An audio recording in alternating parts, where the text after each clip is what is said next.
Hey, before we jump into today's story, be sure you never miss another episode of 10-Minute Murder. To do that, all you have to do is follow the podcast on whatever app you're listening right now. It might say subscribe, follow, or collect, something like that. It depends on where you're listening. But hit that button and be a part of everything we're doing here. 10-Minute Murder contains depictions of actual crimes. What you are about to hear is real and violent in nature. Discretion is advised. This is 10-Minute Murder.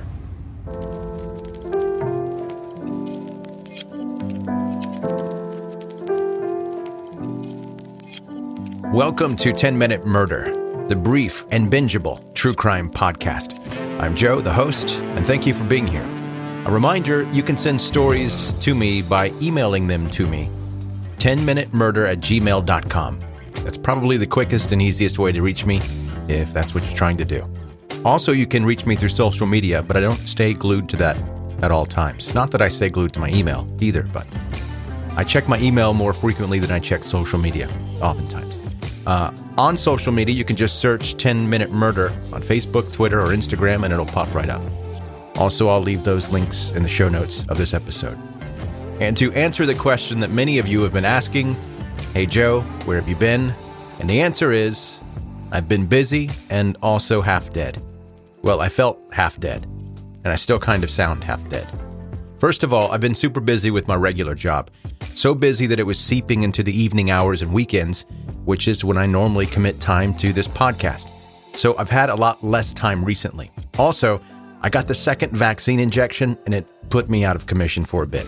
The first one was no big deal, just some soreness in my arm, no problem. This one though, I thought I was circling the drain a couple of times. It was rough for me. And BTW, this is just my own personal experience.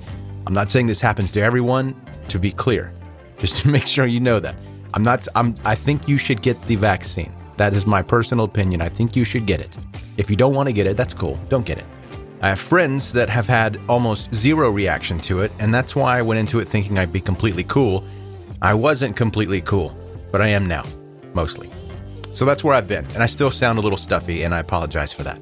So enough about my life drama. Let's get to today's story. Today, we're talking about a serial killer that used the power of his Florida Sheriff's Deputy badge to kill. His early life is filled with reports of a creeper doing creeper things. And that never stopped into his adulthood when he bragged about killing more than 30 girls and women. This is the killer cop, John Schaefer.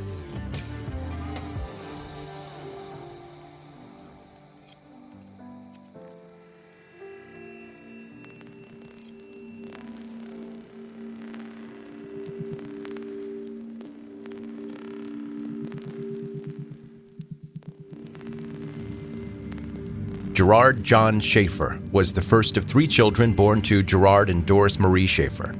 He was born in Wisconsin and raised in Atlanta, Georgia, where he attended Marist Academy. That might be a Marist Academy. I'm not sure. He attended there until 1960 when his family moved to Fort Lauderdale, Florida.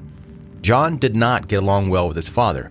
He thought his dad favored his sisters more than him, and he gave them special attention and treatment. So he wasn't happy about that. In his teens, John started to dabble with an interest in women's underwear and also became a peeping Tom, spying on a neighbor girl named Lee Handline, who would later turn up murdered, a murder that John was suspected of committing. From a young age, about 12 years old, he would tie himself to a tree tightly and hurt himself.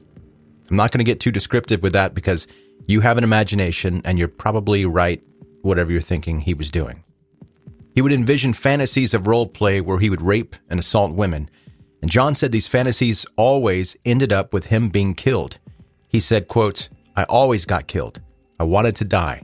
My father favored my sister, so I wanted to be a girl. I wanted to die. I was such a disappointment to my family as a kid. To my father, he loved my sister. I couldn't please my father, so in playing games, I wanted to be killed." Schaefer would later admit to killing animals in his youth and cross-dressing, although at other times he claimed the cross-dressing was solely part of a successful attempt to avoid the draft during the Vietnam War. And I had no idea until now that you could avoid the draft by dressing in clothes meant for women. Is that real? Somebody tell me if that's real. He did say later that in 1966, he sought help from a psychiatrist. He wanted to be rid of his thoughts of sexual deviance and homicidal fantasies. But it didn't help. He was hearing voices telling him to kill. After graduating from St. Thomas Aquinas High School in 1964, John Schaefer went to college at Florida Atlantic University. He got married during that time to Martha Fogg, but it didn't work out. Martha filed for divorce in May 1970, claiming extreme cruelty. In 1969, he became a teacher at Plantation High School, but was soon fired for, quote, totally inappropriate behavior, according to the principal. After being turned down from the priesthood because he lacked faith, which is probably pretty important for a priest to have, Schaefer turned to law enforcement as his next career goal. He applied to many departments and was rejected left and right. The Broward County Sheriff's Office said he failed a psychological test, but the small Wilton Manors Police Department hired him anyway. He graduated as a patrolman at the end of 1971. He was 25 years old, a brand new Florida cop, and just quit Catholicism. Just up and quit the whole religion after being rejected. In March of 1972, John earned a commendation for his role in a drug bust. The very next month, he was fired. Explanations depend on who you ask, but Chief Bernard Scott later said that Schaefer didn't have, quote, an ounce of common sense. An FBI agent later investigated John and reported that Schaefer was disciplined for running female traffic violations through the department's computer, getting their personal information, and later calling them for dates. So, jobless John Schaefer moved to Stuart, Florida, where he got a job with law enforcement there. Less than a month later, he made a mistake that got him caught. On July 21st, 1972, Schaefer picked up two teenage girls named Nancy Trotter and Paula Sue Wells, who were hitchhiking while he was out on patrol.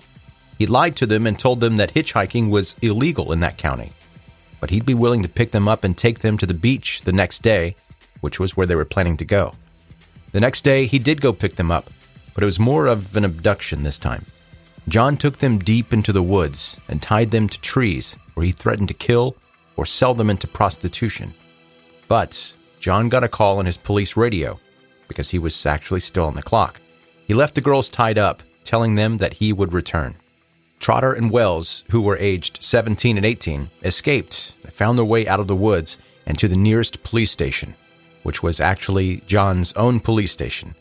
When Schaefer returned to the woods and found the victims gone, he called his station and claimed that he had done something foolish, explaining that he had pretended to kidnap and threaten two hitchhikers in order to scare them into not hitchhiking anymore. Schaefer's boss did not believe him and ordered him to the station, where he was stripped of his badge and charged with false imprisonment and assault. I was home that Saturday morning mowing my lawn. Telephone rings. My wife calls me in. I go to the telephone, and it's Schaefer. And he says, "You are really going to be mad at me. I really did something stupid." And I said, "Well, tell me what's going on."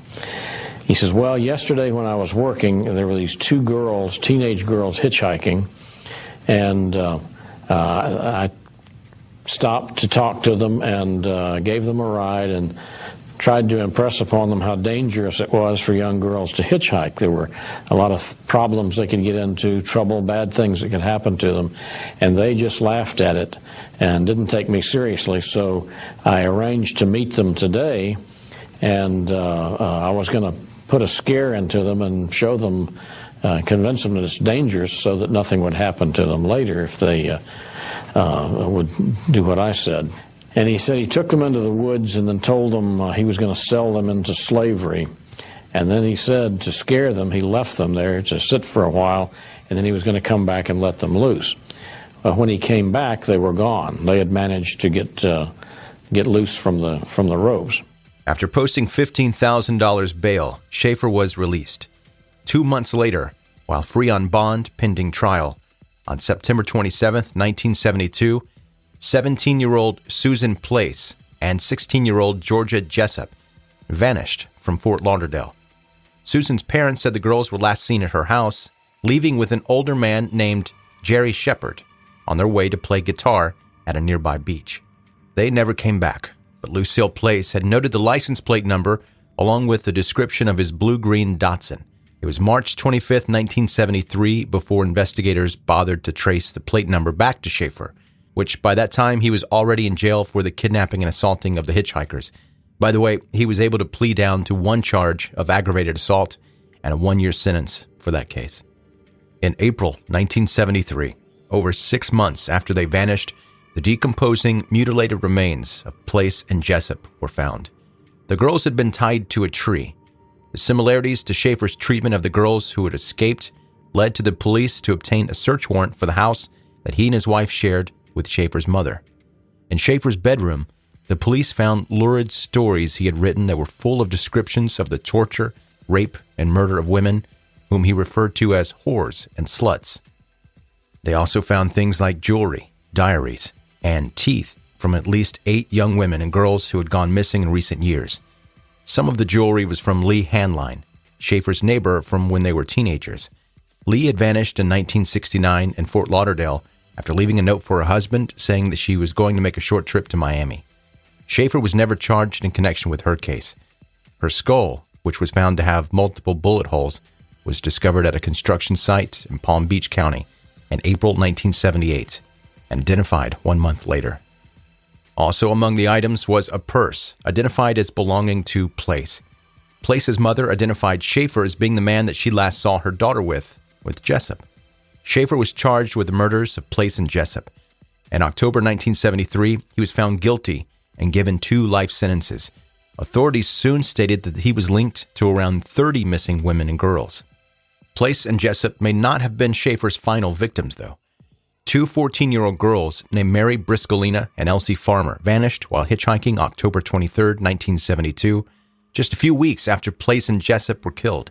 Their bodies were later recovered, and jewelry belonging to one of the girls was found in Schaefer's home.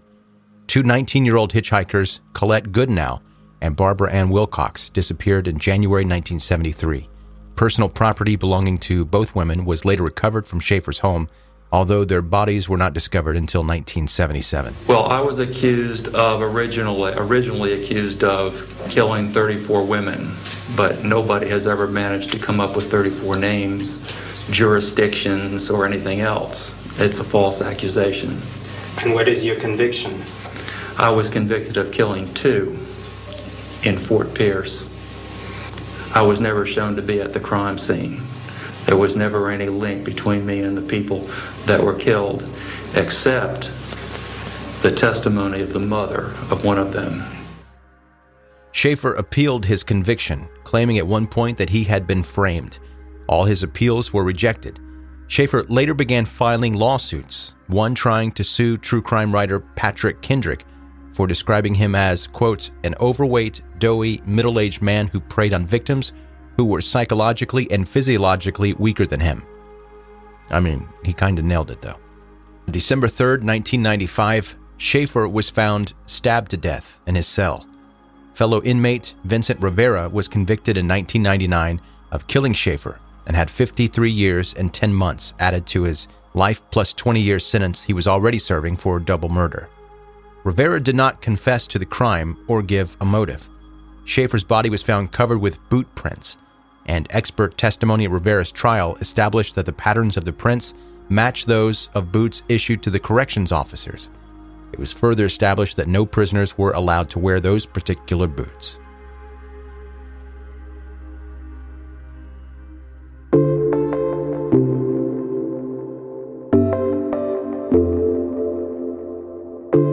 That's today's 10-Minute Murder, the brief and bingeable true crime podcast.